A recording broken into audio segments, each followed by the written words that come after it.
This is the 217 Recovery Podcast with Corey Winfield and his better half, Marney Winfield. I went there to wake Chris up. Tyrone's in there. He's snoring loud as hell, and he's got his headphones on. You can't hear it. Yes, like probably if it goes to 10 being loudest, it's at a 10. And he's just sitting there. I'm like, what is he trying to drown out? Like, is he trying to keep Satan in? It is the 5th of June, 2021. My name is Corey Winfield. And this is Marney Winfield. And this is the 217 Recovery Podcast. Now, technically, it's the 6th right now in Michigan. But, see, we're not in Michigan. No, we're not. California, eh? Yeah, a little vacation for the missus and myself. And currently, we're in Los Angeles. Mm-hmm. In a little Airbnb that Marnie you had found on a little website or app called Airbnb. Imagine that. Yeah. And it's all right. It's all right. It's all right. On a scale of 1 to 10. My opinion of the Airbnb. Like the overall experience. Of this place? Yeah. 4. That's what I was going to say. Yeah, it's... I mean, it's not that it's like dirty or anything. It is what it is, you know. Think the basic of the basic and minus a coffee maker. Yeah. That's what we're rocking with. And we didn't want a fancy coffee maker because when you booked the place, you noticed it didn't say coffee maker. So you asked him. You were like, hey, I noticed it didn't say coffee maker. What's up with that? And he was like, oh, well, we can, we'll make some arrangements and we'll get you guys a coffee maker because you guys like your coffee. Yeah. And so we get here. Oh, that's the story. Oh, I don't know if we can do that one. We'll do a little shortened version of it. But I think that the person who owns this place is fearful of people taking things because there's like nothing in here. Yeah. Well, there was one washcloth that was nice. Yeah. I used it. There's ample towels, actual towels, but well, I washed them again because there was only 2 showers worth for me. Very minimal. We'll just say that. Yeah. So the coffee maker, I asked the guy, hey, what about the coffee maker? So I noticed, look around. Hey, no coffee maker. Oh yeah, I'll go get you one. I'll be back within an hour. He forgot. Yeah, how do you forget? I'm like, I'm going to come back within an hour, and he forgets. I don't know. He was having a day. I don't know. And tomorrow we're actually going to be on the road. Of course, you got Marnie's replay ready to go for you, so you can listen to an episode. I believe it's from September 13th, if I'm correct. It's a pretty good episode. I mean, you picked it for a reason. Yep. So listen to that one later on today. But... So, yeah, we're off to Boulder Creek tomorrow. We're going to take California 1 up the coast, and it should be a good trip. I guess this is like one of the most scenic, beautiful drives in America. Mm-hmm. So I heard. Yeah, it's going to be great, and the weather's good, so. Yeah, it'll be a good time. So wherever you're at in America, this is what we're doing. And this is the first, I think, actual vacation I've ever taken in my life. I know you said that, and I didn't believe you at first. But you can probably tell it. Yeah, it is. Mm-hmm. I mean, I've traveled, but like when I was in radio, I was moving away usually, and it was go home for Christmas, go home for Thanksgiving, go home for a wedding, go home for a graduation. It was always going home for something. Not like, hey, I'm going to take a vacation for myself and just go somewhere crazy. But at the time, too, I don't think I could have afforded it.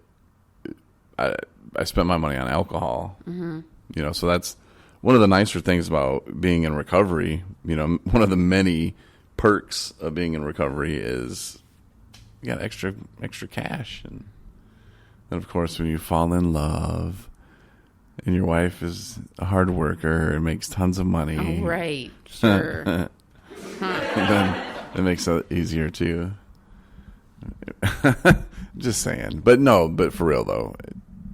You've been on vacations when you were younger, but, like, when's the last time you've taken a vacation? It's been a long time. It's been a long time. This is my first like sober vacation I've had. You know, I mean, in adulthood. Yeah, I'd say for sure. And it's fun. You get to remember things and not hungover.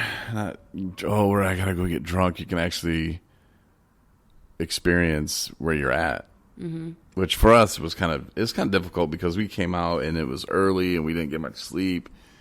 And then we went out with my brother and we had dinner, but we didn't get back till late. And by the time we went to bed, it was, what time was it? California time. It was like 12:30. So it'd be 3:30 in the morning for us. So we'd almost been up like 24 hours because we got up like 5:30, something like that, 5:59. So we'd almost been up for 24 hours. And the night before we didn't have much sleep either. So we were running on some fumes. So my brother was showing us around today, and it was, I mean, not that it was like we were hungover, but man, we were tired and we got falling sleepies in the car. And my brother's trying to take us around California and LA and show us stuff, and we're just like, and you were funny because like you would like wake up and like just join the conversation, not knowing what the hell you were even saying or talking about. I was faking like I was awake. It was bad. I felt guilty. I mean, he's taking time out of his day to show us the sights and sounds. And we're like, I wish I could be in bed right now. Yeah, he's just like, I'm driving around wasting my gas. It's over $4 a gallon here. Mm-hmm. So he's driving around wasting his gas, and we're just in the car sleeping. Yeah. But you were funny, though, because there was one point where my brother was talking about a road that goes, this goes all the way down and this and that, and you can take this all the way. And all of a sudden you're like, yep, you can. I was like, what the hell? I don't even remember that. That's when I was like, okay, she just woke up. And then you did it again about 5 minutes later, and it just kind of, what you were saying wasn't, like you were just trying to be in the conversation to prove, like, hey, I'm awake back here. But you didn't know what you were talking about, and I didn't want to call you out on it. And I thought my brother, I looked at his face a little bit, and he was like, like, okay. Like, I mean, my brother's a pretty smart guy, and he probably figured it out, too. I'm sure. I was just trying to be kind. Yeah. But my brother, he's been awesome on the trip for us, and he did show us around. He took us out to a couple great restaurants. Mm-hmm. So that was fun. And then tomorrow we're off to your brother's neck of the woods in Boulder Creek and got an Airbnb there. I'm a lot more excited, actually, about that one. Mm-hmm. Your boy picked it out, found it, and was like, hey, this one looks like it's a winner. Mm-hmm. And it passed your test, even though it didn't have a pool like this place supposedly did. Yeah. I mean, they have a pool. You just can't go in it, especially if you have diarrhea or if you had diarrhea in the past 2 weeks. If you see his Facebook page, he posted this thing. They have this sign. I'm like, for real? I saw this. I'm like, no way. And he's like, let's take a picture. And he found it amusing. And I was like, yeah, I don't think I would go in that pool anyway. Yeah, it had a sign where it said if you had diarrhea in the past 2 weeks that you're asked to not go in the pool. Or no, it's all worded like almost like Bible-y, like from the Bible. It's like thou shall not go into the pool. I don't know, but it was comical. Yeah. And I posted on Facebook, and people are like, how do they know? And I'm like, I don't know, anal leakage. Like, does it seep out? Like, I don't know. Do they not wipe proper? 2 weeks? It's like somebody goes up there with their swim trunks on, and they're like, they read the I had sign, diarrhea a week ago. That can't not go in now. That pool. Something bad's gonna happen. Like what's gonna happen? The diarrhea, please. Or is it gonna give you more diarrhea? Like, are they protecting you? It's a disclaimer, I guess. Like, what happened to make them put that? I mean, and it's not like they just printed the sign at Staples or something. No, this is like engraved sign. Like they had this done, and it cost probably $100, $200, $300, probably here $500 to make this sign. Yeah. Like, what happened to make them go, you know what, we're going to need a sign. I don't know. Hey, Bill, get in here, and here, this is your project for the week. We're going to need a sign because people with diarrhea cannot get in that pool for 2 weeks, and we need to make it clear to them. They're going to keep getting in that pool unless we put a sign up. Yep. Because when they see that sign, they're going to realize, like, we mean business. Mm-hmm. We'll boot them out of here. Because technically, the guy that we rented this place from is not supposed to be renting it as the Airbnb, which we found out when we took the elevator to the pool. Big old sign. Airbnbs are forbidden. Like, it was yelling at us. I felt evil, like we're doing something bad. Now we're doing something bad. Well, all we did was pay money to rent this place. It's like it is not like it is an apartment. Yeah. And the sign was just like yelling at us, like, if you see anybody or suspect anybody, call us. Now, if they want to add a little reward on there, maybe, yeah. Turn us off. I would. I would. I'm sure I mean, once we left, I would be like, hey, man, homeboy up in whatever room it is, just rented that to us. So when you send that reward, here's my routing number. Checking account info. Thanks. Or you can pay me on Facebook. That works too. You know, I was going to talk about is one thing that I was remembering was that blog. Do you remember that blog I wrote about? What it was called Life's a Beach? It was a long time ago. Oh, man, barely. Okay. Anyhow, and it was talking about doing things for the first time when you're clean and sober. And it reminded me a lot of this trip right now because, you know, you're very aware. You're very, like, conscious of kind of your surroundings and, you know, taking kind of the inventory of people. Like, we were at the airport, and it was 7 a.m., and we're in this cafe getting coffee, and then this lady's like, okay, one Bloody Mary. Yeah. You know, and I'm like, that was me. Ugh. Like, you know what I mean? That was me. And it's just, and then being on the plane, I can't even tell you how many plane rides I've had. I have been completely obliterated. I mean, not funny, like bad shape, really bad shape, to the point where I don't even know why they let me fly, probably half the time.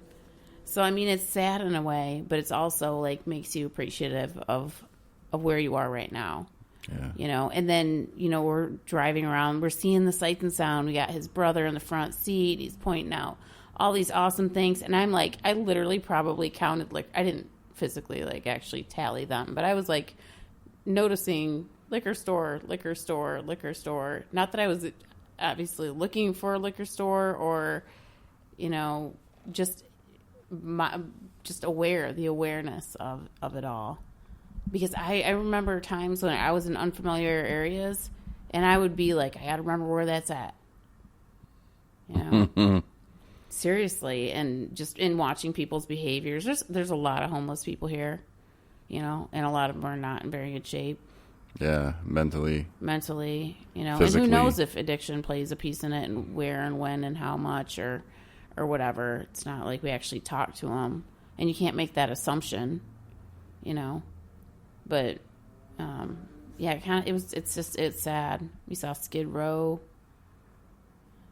It's a real thing. I just thought Not the band. I thought it was just a band. It's a real place. It's like a tent city type deal, but yeah. So, but just very aware, and you know, being like, being at dinner and being with people that aren't alcoholics, but, you know, enjoying themselves and having drinks, like, doesn't bother me. You know, there probably was a time in my recovery where that wouldn't have been so easy. Mm-hmm. So kind of like a lot of, I guess, challenges would be maybe a word, but just new experiences on a different level of where I am today. Oh, and we experienced some problems, like we had kind of talked about, and we'll get into more of the trip on Tuesday's podcast. Yeah, on Tuesday's podcast, right now it's we'll just be talking about practicing patience. But could you imagine though an active addiction? Oh God! Oh, could you we would probably be hungover already or drunk from the plane. Yeah, and then we get there, and one of us was supposed to stay sober enough to rent the car. Okay, that's me, right? Let's just say. You know how pissed off I am that we have to wait now 2 hours, stand in a line? Hey, don't give it away. All right, but I'm just saying, like, I would have been through the roof. I would have I don't know. I wouldn't have waited 2 hours because I would have needed to drink. I would have been like, F the car, which we probably should have just said F the car and call my brother. And then, because it's not like we paid for anything yet. Yeah. And just got a car somewhere else. But I had to say the Serenity Prayer quite a few times the other day. Yeah. I had to learn acceptance. For real. But Tuesday, we'll definitely get into that more. But man, it just goes to show you, though, because it would have been a whole different story. Anger, frustration, all because I needed to drink. I would have wanted to drink. And we didn't have any of that. But yet, here we are faced with a situation that we did not want to be in. It was not comfortable. And yeah, it can get a lot of people mad and pissed off. But I think we handled it as well as we could have. I think we handled it as gracefully as possible. And I think, though, you're going to have your work cut out for you.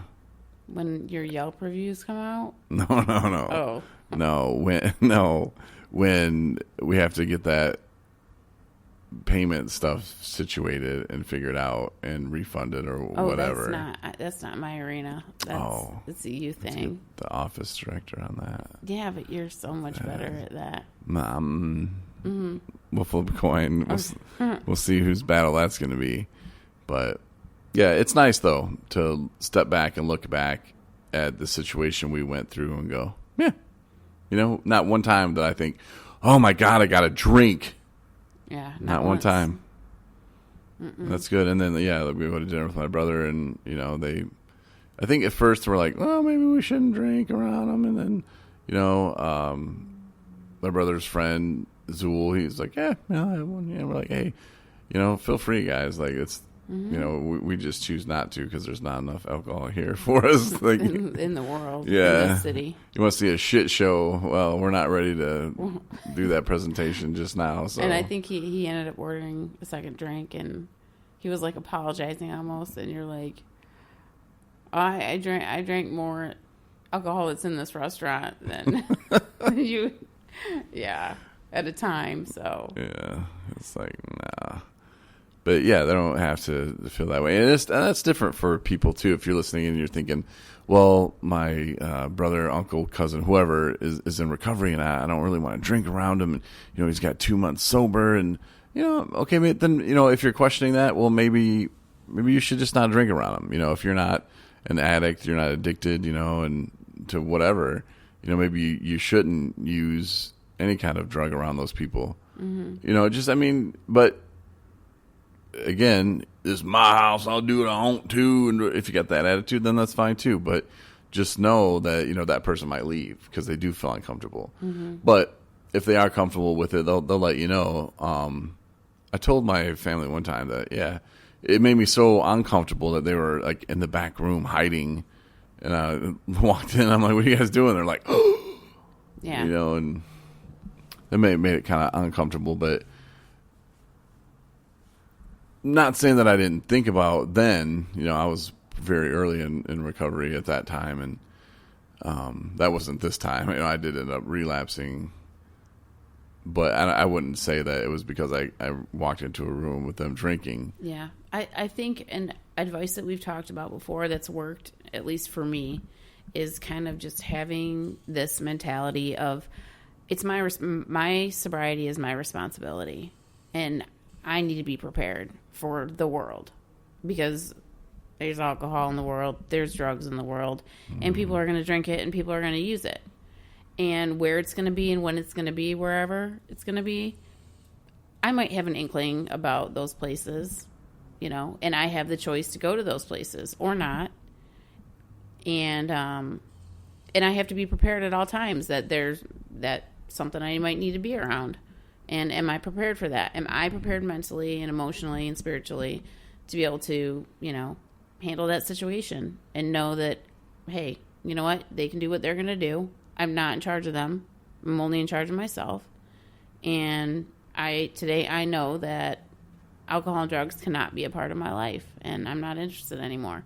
And honestly, it is so freaking easy. It's crazy for me to say that today. Not all day, every day, but 99% of the time, I'm I'm totally okay with whatever's going on. And I will remove myself from a situation or not put myself there in the first place if I know that's going to be the case.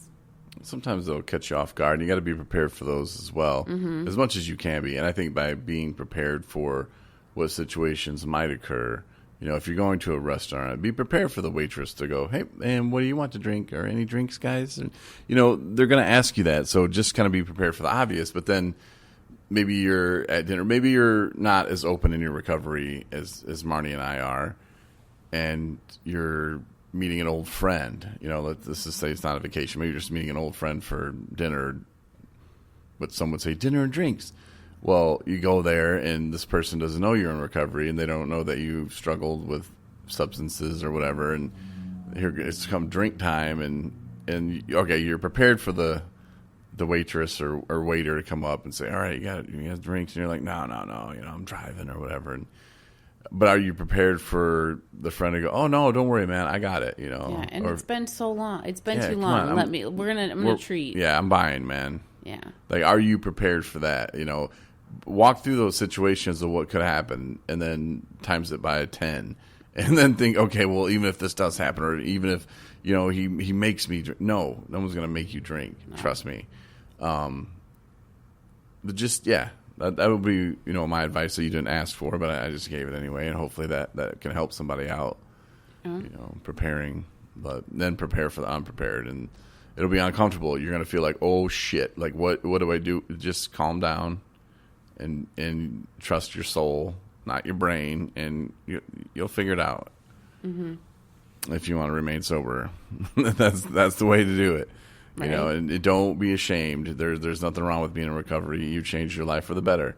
You had a problem with it, but now you don't. And you want to live a nice, productive life. And that's the way to do it, is without drugs. So just remember that as well.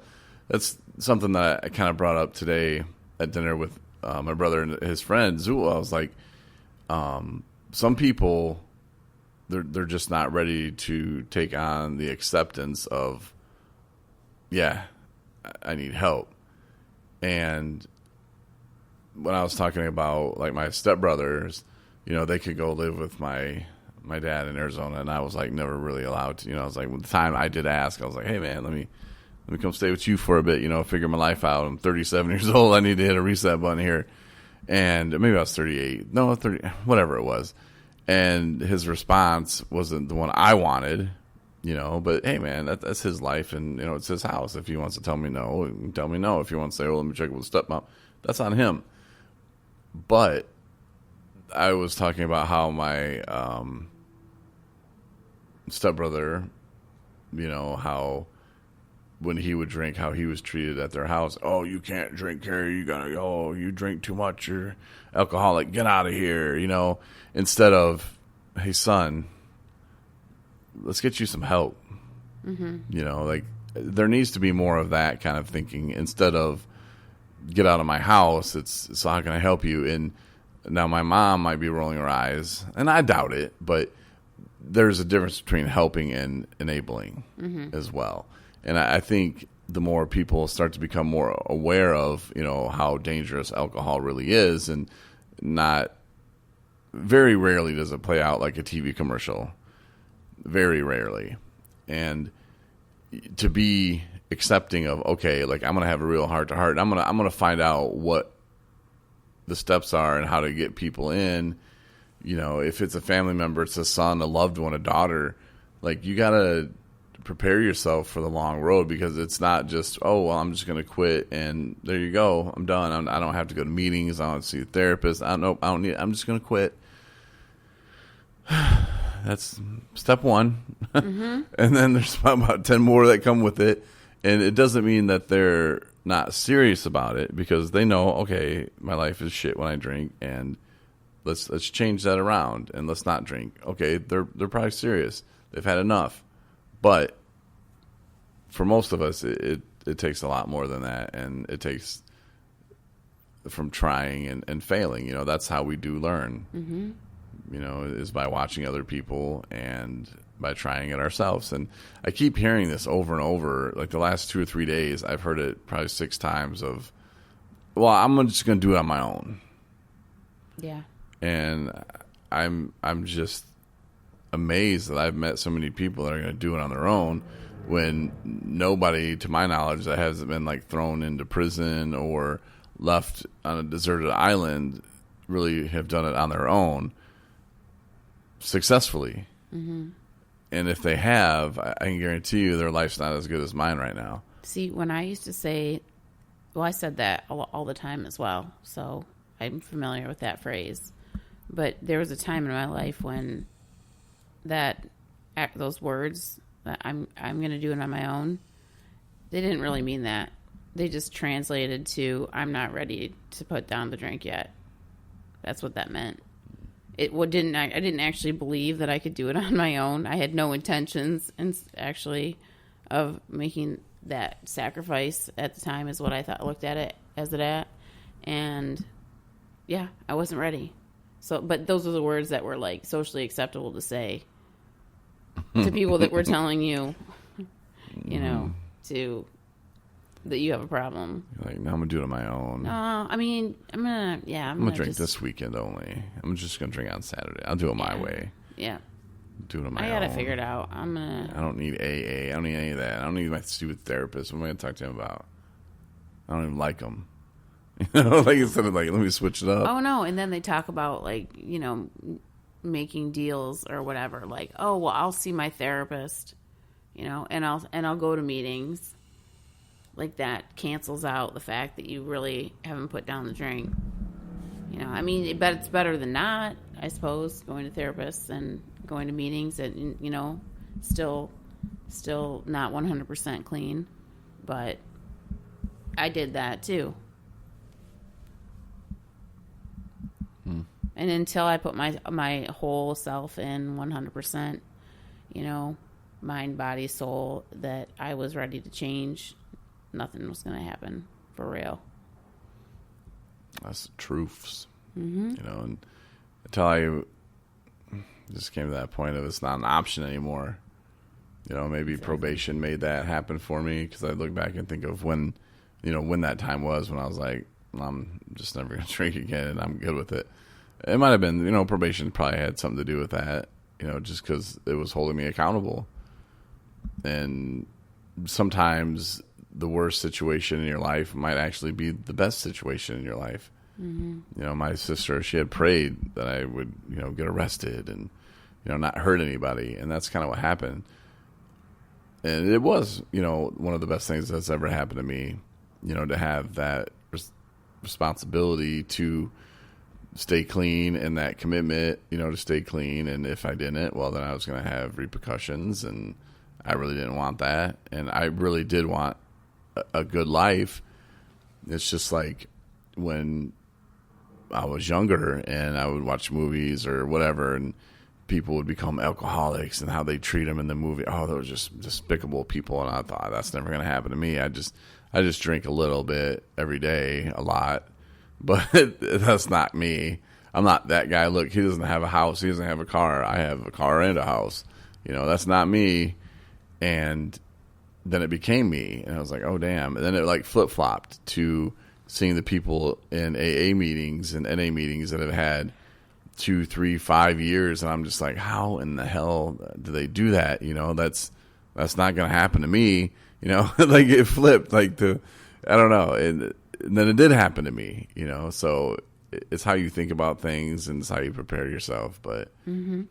I just wish that more people would be more willing to actually help people, not enable them, loved ones and stuff like that. Like I mentioned, just, hey, let's get you help. You're not a bad person. Yeah. And I think you heard me when I was talking to my mom, and I've said this many times on the podcast, that I think I really do believe it's a battle between the brain and the soul. The brain is trained to protect you, and hey, you feeling bad? Well, let's get you feeling good. It's not taking into consideration of, oh, my life's going to hell and I'm losing my soul. And I think it's the soul that, deep down, we know we want to be good people. That's the majority of us. And we just don't know how to battle the brain when all of a sudden we get it in there and it's like, oh, I'm going to use. And once that mind's made up, off to the races is the way it used to be.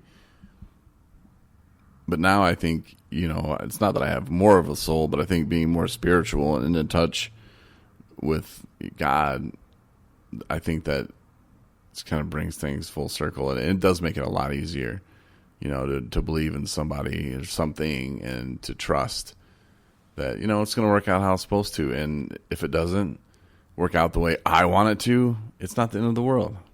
Right. What are my options? But, yeah, we're having a good time, though. It is. It's been fun so far.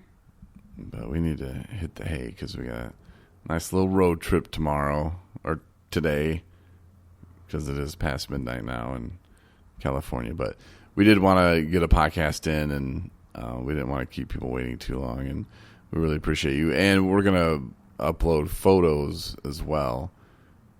And probably on our app, we'll do like some special stuff. Oh, fun. I think it's time for the special episodes or whatever. I'll show a picture of Marnie today. She was posing and she didn't even know it. Like I caught her at the perfect time. I was taking a picture of my brother and she just happened to be behind him and she was like turning. But the way she was like turning, it looked like she was like went into like supermodel pose. I have no idea what. I mean, I had no idea he was taking pictures, and I was not trying to pose by any means. I think I was I don't know what I was looking at. But it was pretty funny. When I looked at it later, I was like, what the hell? She's got like supermodel pose going on. But yeah, we'll post some pictures and stuff like that online if you want to follow us along. And then subscribe on the YouTube channel too. We're going to start paying attention a little bit more to that. And yeah, if you don't have the app yet, get it. It's interesting and fun. And the daily readings are on there for you every day. And there's meetings Monday and Wednesday at 7 Eastern time. So if you want to jump into a meeting in NAAA, doesn't matter, man. We're kind of doing them all. They do the readings, though, on Mondays for AA and Wednesdays for NA. But sometimes they take a vote and say, hey, do you guys want to do the readings today? Or what readings do you guys want to do today? And if there's something you want to read, something you want to hear, it's up to you, man. It's a very chill meeting, and it's on Zoom. People are kind of tired of Zoom, but it makes it easy, man. Sometimes you can't get away or hit a meeting, so it's there. And we do have fun, a lot of laughs. Mm-hmm. So get the app, and we'll finish our story about practicing patience. Yeah, that's what we'll call it. But we'll do that on Tuesday, so look for that and listen to Marnie's replay later today. All right. Talk to you guys. See ya.